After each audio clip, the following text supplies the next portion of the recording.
take me home, United, to the place I belong, to Old Trafford, to see United. Take me home, United Road. Take me home, United Road. Oh, take me home, United Road. Strikes it. Fernandes, beautiful. Oh boy, that's beautiful. United's Portuguese Magnifico. Bruno Fernandes, permanent class. ብራና ክብራን የታላቁ የማንቸስተር ዩናይትድ ደጋፊዎች እንደምን አላችሁልን? በፖስት ማች ሪቪው ተገናኝተናል። በ28ኛ ሳምንት የእንግሊዝ ፕሪሚየር ሊግ መርሃ ግብር በኦልድ ትራፎርድ ማንቸስተር ዩናይትድ አርሰናል አስተናግዶ ነበር። ጨዋታው 1-1 ተጠናቋል። ግን ብዙ የሚያስቆጭ ጨዋታ አጋጣሚዎች ወይም ደግሞ የጨዋታ ድሎች ማንቸስተር ዩናይትድ ሲያባክን የተመለከትንበት ብዙ ኤሌመንቶች የነበሩትን ጨዋታ ልንዳስስ ነው። ሁሉንም እያንዳንዱ ክስተት እናነሳለን። የብሩኖ ፈርናንዴዝን፣ የአሌሃንድሮ ጋርናቾን፣ የዚርክዚንና የአይደን ሄቨንን ፐርፎርማንስ፣ ከጨዋታው መጀመር በፊት የነበረውን የደጋፊዎች ተቃውሞ፣ እንደምን ቁጥራዊ ዳታዎችን እየተመለከትነ ከእናንተ ጋር ቆይታ እናደርጋለን። አብራችሁን ትቆዩ ዘንድ በፍቅር ነው የምንጠይቃችሁ። በቆይታችሁ ወቅት ከኛ እነዚህን መረጃዎች ስታዳምጡ እናንተ ደግሞ ሰብስክራይብ ማድረጋችሁና እንዲሁም ደግሞ ላይክ አድርጋችሁ ቪዲዮ መጀመራችሁ አይለ ይሄን ስለምታደርጉልን ከልብ ነው የምናመሰግነው። ክብሯን የታላቁ የማንቸስተር ዩናይትድ ደጋፊዎች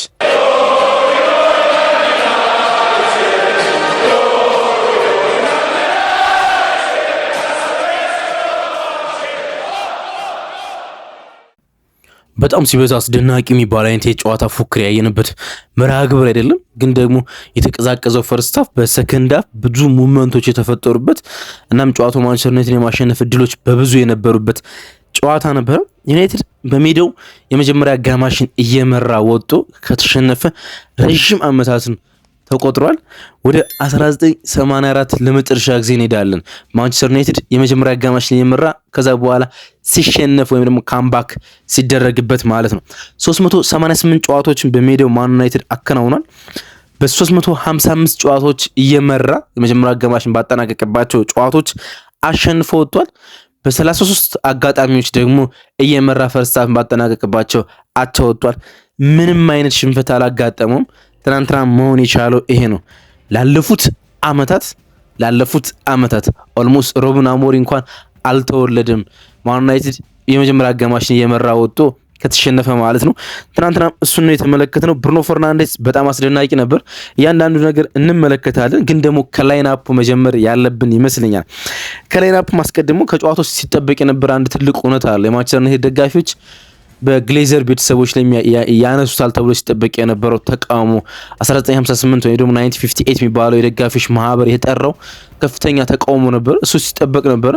ደግሞም በተባለው ሰዓት ላይ ተቃውሞ ጀምሮ ተመልክተናል። ከማንቸስተር ዩናይትድ ስታዲየም ኦልድ ትራፎርድ አጠገብና ዙሪያው ከ5000 በላይ የሚልቁ ደጋፊዎች ተቃውሟቸውን በተለያዩ ባነሮች፣ ጨዋታዎች፣ መዝሙሮች ሲያሰሙ ተስተውሏል። እንዲሁም ደግሞ ብሩኖ ፈርናንዴዝ የመጀመሪያውን ጎል እስኪያስቆጥርም በስታዲየም ውስጥ ፕሮቴስቶች፣ ተቃውሞዎች ሲሰሙ ነበረ።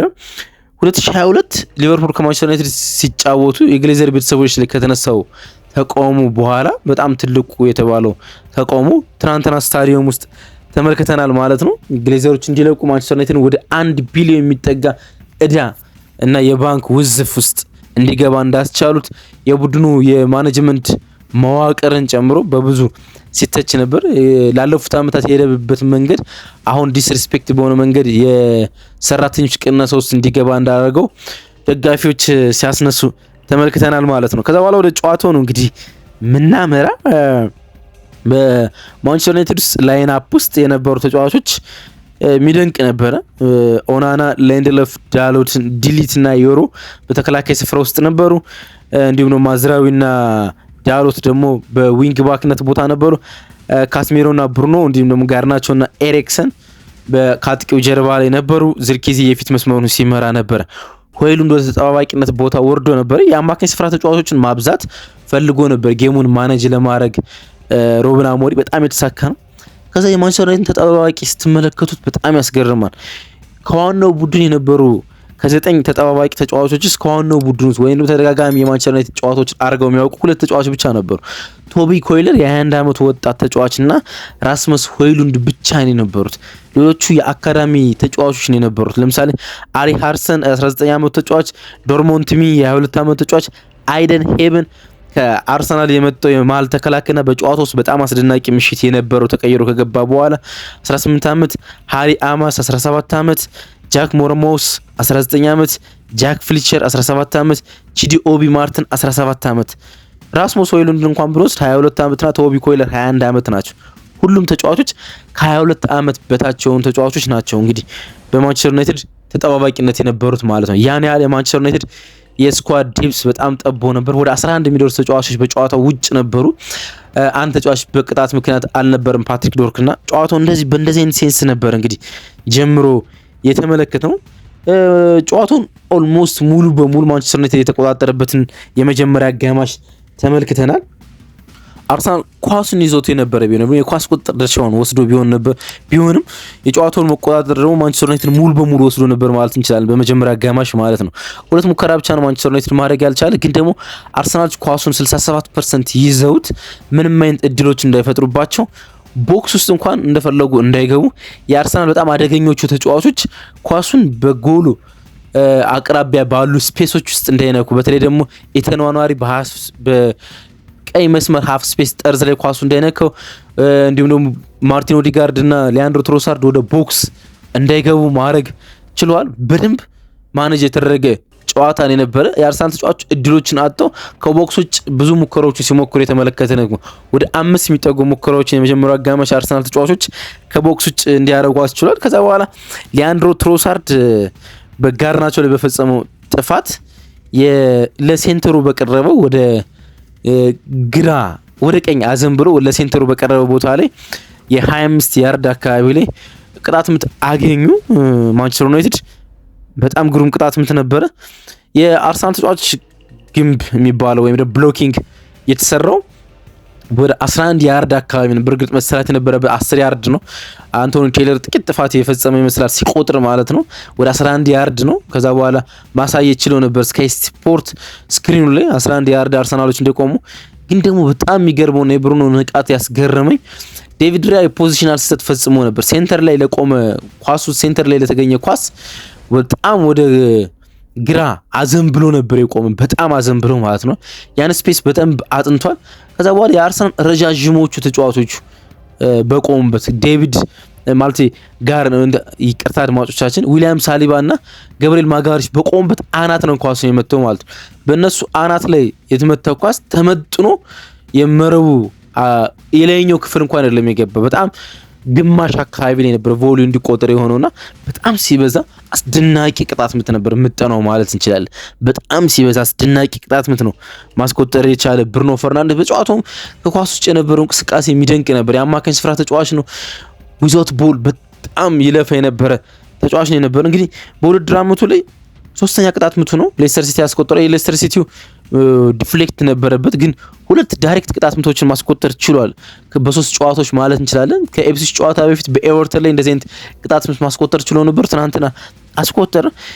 እንግዲህ ቅጣት ምት እንኳን ማንቸስተር ዩናይትድ ሲያስቆጥር ክርስቲያኖ ሮናልዶ ለመጨረሻ ጊዜ ካስቆጠረ በኋላ ነበር የማንቸስተር ዩናይትድ ተጫዋች እያለ ማለት ነው።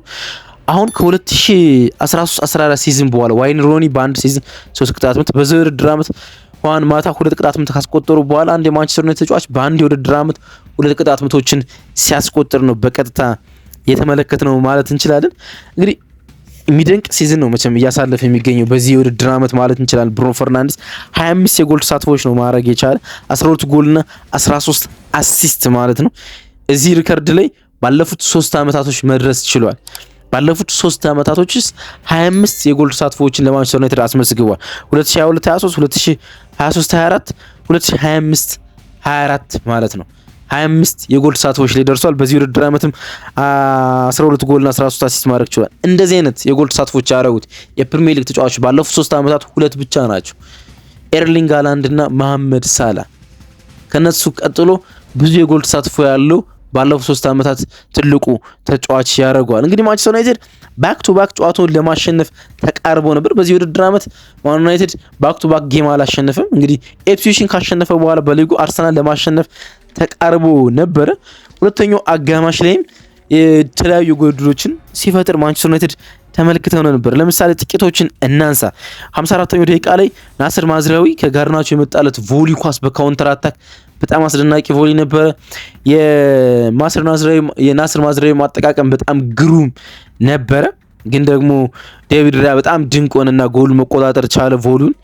የጆሹዋ ዚርክዚ ከጋርናቾ የመጣ ዲፍሌክትድ ፓስ ተነካክቶ ጆሹዋ ዚርክዚ ላይ ደርሶ በፍሊክ በጣም ውብ ጎል ያስቆጠር ተቃርቦ እንዴት ኳሱን አንቲሲፔት እንዳደረገው ባልገባን መንገድ ዴቪድ ራያንም ኳስ ሲያስቀር ተመለከት ነው። ከዛ በኋላ ማንቸስተር ዩናይትድ ባይዘው ፈርስት ሃፍ 2 ሙከራዎችን ብቻ ያደረገ፣ ሰከንድ ሃፍ በመጀመሪያ 15 ደቂቃዎች ብቻ 3 ሙከራዎችን ማድረግ ቻለ። በጣም ድንቅ ሆኖ ነበር ሰከንድ ሃፍ ጨዋታውን የጀመረው። ራስሙስ ሆይሉንድ ተቀይሮ ገባ በዚርክዚ ማለት ነው። ከዛ በኋላ ሁለት በጣም አደገኛ ሙከራዎችን አባከነ ማለት እንችላለን። የመጀመሪያው በጣም ሌዚ ሆኖ ነበር ኳሱን ያለፈው ማለት እንችላለን። ኳሱን ተቀበለው ቦክስ ውስጥ ገባ። የመጨረሻ ተጫዋች ነው። የመጀመሪያውን ኳስ እንደገባ መጠቀም ይችል ነበር፣ እሱን አላረገም። ፈርስተቹ በጣም መጥፎ ነበር። ፈርስተቹን ሲነካ ወደ ግራ እግሩ ጠጋ አድርጎ በግራ እግሩ ሸፍኖ እንደመያዝ በቀኝ እግሩ ሸፍኖ በግራ እግሩ ለመጠቀም እንደሞከር ወደ ቀኝ እግሩ መጥቶ ከዛ በኋላ ከኋላው የመጣው ዲክላን ራይስ በጣም ግሩም እና አስደናቂ ታክል አድርጎ ኳሱን አወጣበትን። በጣም ሌዚ ነበር። በብዙ መንገድ ኳሱን የማስቆጠር እድል ነበር። ከዛ በኋላ ከመስመር ሴንተር የተደረገ ኳስ ተንሸራቶ መንካት የነበረበት አጋጣሚ መንካት ቻለ። ግን ገብርኤል ማጋረሽ ሌላ ብሎክ ማድረግ ቻለ ማለት ነው። ከሁሉም ግን ይሄኛው የሚያስቆጭ ይመስለኛል። የጨዋታው መጠናቀቂያ አካባቢ ላይ ብሩኖ ፈርናንዴዝ በጣም አደገኛ ኳስ በጣም ሲበዛ አደገኛ ኳስ አግኝቶ ነበረ። ኳሱን መሞከር ቻለ። ዴቪድ ራያ ከቀኝ አንግል ወደ ግራ መጥቶ ኳሱን አዳነው። ከዛ በኋላ ኳሱ እዛው ላይ ሪባውንድ አድርጎ ነበረ። ተመልሶ ዴቪድ ራያ ኳሱን መያዝ ቻለ ማለት። ይሄኛው ኳስ ማንቸስተር ዩናይትድ ጨዋታውን ማሸነፍ እንዲችል የሚያስችለው አጋጣሚ ነበረ፣ ግን ሳይሆን ቀርቷል። በጣም ብዙ ኳሶች እንደባከኑ መነጋገር የሚያስችል የጨዋታ አጋጣሚ ነበረ። እነዚህ የጎል ሙከራዎች የማዝራዊ ዚርክዚ የራስሙስ ሆይሉንድ 2 አጋጣሚዎችና የብሩኖ ፈርናንዴዝ አጋጣሚዎች ስንወስድ በጣም የሚያስቆጭ ነበር። ግን ደግሞ ሌሎችን ኢንሲደንቶች እስኪ እንመልከት። አንደኛው የዲክላን ራይስ ጎልን ሲያስቆጠር የተሰጠው ስፔስ ብዛት ነው። ቲምበር ወደ ቦክሱ ሲገባ የቲምበር እንቅስቃሴ በጣም ግሩም ነበር። ኢንቨርት አድርጎ ከቀኝ ማጥቃት ወደ ቦክስ ሲገባ ስፔስ አግኝቶ ነበር። ከዛ በኋላ ግን ዲክላን ራይስ ኳሱን ለመቀበል በብዙ ልመና ወይም በብዙ ጮት ነው የተቀበለውና እንደዚህ አይነት ጥያቄዎችን ሲያደርግ እንደዚህ አይነት ኳስ የመቀበል ፍላጎት ሲኖር ማንም የማንቸስተር ዩናይትድ ተጫዋች ለመዝጋት አለመሞከሩ በጣም የሚያበሳጭ ይመስለኛል። ጎሉ በገባበት አጋጣሚ ከዛ ደግሞ ቦክስ ጫፍ ነበር። ምንም አይነት ብሎኪንግ ኳሱን ሊመታ ከተቃረበ በኋላ ደግሞ ወደ እሱ ብሎክ ለማድረግ የተቃረበ ተጫዋች አለመኖሩም ሌላው የሚያበሳጭ አጋጣሚ ይመስለኛል። እንግዲህ ዲክላን ራይስ በ5 ጨዋታዎች ማንቸስተር ዩናይትድ ላይ 3 የጎል ተሳትፎች አረገ ማለት ነው። 2 ጎልና 1 አሲስት። ሩበን አሞሪም ከጨዋታው መጠናቀቅ በኋላ ለጋዜጠኞቹ ፕሬስ ኮንፈረንስ ሰጥቶ ነበረ። አንዳንድ ነጥቦችን አንስተዋል። እንግዲህ ብዙ ጎል ድሎችን ስለማባከናቸው ጋዜጠኞች ጠይቋቸው ከሱ በላይ በእርግጥ ለበረኛቸው ዴቪድ ክሬዲት መስጠት ያለብን ይመስለኛል። የኛ ተጫዋች አባከኑ ከማለት በላይ ብዙ ጎሎችን ማስቀረት ችሏል በረኛቸው በማለት ለዴቪድ ራያ አድናቆታቸውን ሰጥተዋል። ለምንድነው በትልልቅ ጨዋታዎች ላይ በጣም ጥሩ የምትጫወት ተብሎም ተጠይቆ ነበር። አላቅም፣ ምናልባት በእነዚህ ጨዋታዎች ላይ በሎ ብሎክ ስለምንጫወትና በዚህ መጫወት ለተጫዋቾቻችን ምቾት የሚሰጥ ይመስለኛል። በሌሎች ተጫዋቾች ላይ ኳሱን በተሻለ ተጠግተን ኳሱን ይዘን ተጠግተን ስለምንጫወት ይመስለኛል በማለት ሰጡት። ዴፊኒትሊ ያ ነው የሚጠበቅ ነበር። በጨዋታው ላይ አርሰናል የኳስ ቁጥር ድርሻውን እንደሚወስደው ከማንቸስተር ዩናይትድ የአማካኝ ስፍራ ኦጋርቴ፣ ማይኑ የመሳሰሉ የአማካኝ ስፍራ ተጫዋቾች በጨዋታው ላይ አልነበሩም። በዚህ ምክንያትም በተለያዩ እንዲሁም ደግሞ በሩበን አሞሪምና በሚኬል አርቴታ የጨዋታ አቀራረብ ምክንያት አርሰናል የኳስ ቁጥር እንደሚይዘው ማንቸስተር ዩናይትድ ጨዋታውን ለመቆጣጠር ፍላጎት እንደሚኖር የሚጠበቅ ነበረ። ደግሞም ያን የተመለከተን ስለ ብሩኖ ተጠይቆ ነበር። ቡድናችንስ ብዙ ብሩኖዎች ያስፈልጉናል፣ ያለው ባህሪ በጣም አስፈላጊ ነው፣ በአስፈላጊው ሰዓት ሁሉ ይገኝላል፣ ከኳስ ጋር ከኳስ ውጭ ያለው ቆራጥነት ፍጹም አስደናቂ ነው፣ ቡድናችንስ ብዙ ብሩኖዎችን እንፈልጋለን። ስለ ጋርናቾ ፐርፎርማንስ ጠይቁት። ኦልሞስት የተሟላ ፐርፎርማንስ ያል ኮምፕሌት ፐርፎርማንስ ነው ያሉት። ደግሞም ለኔ እንደዛ ነው። በብዙ አጋጣሚዎች ማንቸስተር ዩናይትድ የሞከራቸው ሙከራዎች በሙሉ ከሱ ዋይድ ሩጫዎች የተገኙ ናቸውና ጋርናቾ በጣም አስደናቂ ነበር። ስለ አይደን ሄቨን ተጠይቆ ተቀይሮ ሰከንድ ሃፍ ከገባ በኋላ የነበረውን ፐርፎርማንስ ጠይቁት። ዮሮ ጉዳት አስተናግዶ ሰከንድ ሃፍ ሙሉ የተጫወተው ይሄ 18 ዓመት ወጣት ተጫዋች ነው። ዲሴምበር ላይ በኤፍኤ ካፕ ስንጫወት የአርሰናል ተጠባባቂ ነበር። አሁን ደግሞ አርሰናል በተቃራኒ ሲገጥም ተመልክተናል። ፍጹም የተረጋጋ ተጫዋች ነው። ምንም አይነት ጭንቀት አይሰማውም። እዛ ቦታ ላይ ተጨማሪ ተጫዋች ያገኘን ያህል ስሜት ይሰማኛል በማለት ነው እንግዲህ ሩበን አሞሪም ለጋዜጠኞቹ መናገር የቻሉት ማለት ነው። ጨዋታውን እንደዚህ ዳሰስ ነው፣ እንደዚህ ተመለከት ነው። እስኪ እናንተን ሀሳብና አስተያየት ደግሞ አስፍሩልን። ማንቸስተር ዩናይትድ ፍጹም ማሸነፍ የሚገባው ጨዋታ ነበር። ከፈጠራቸው የጎል ዕድሎች አንጻር ግን ሳይሆን ቀርቷል። ግን ደግሞ ጥሩ ፐርፎርማንስ ነበረ። መልካም ቀን ይሁንላችሁ።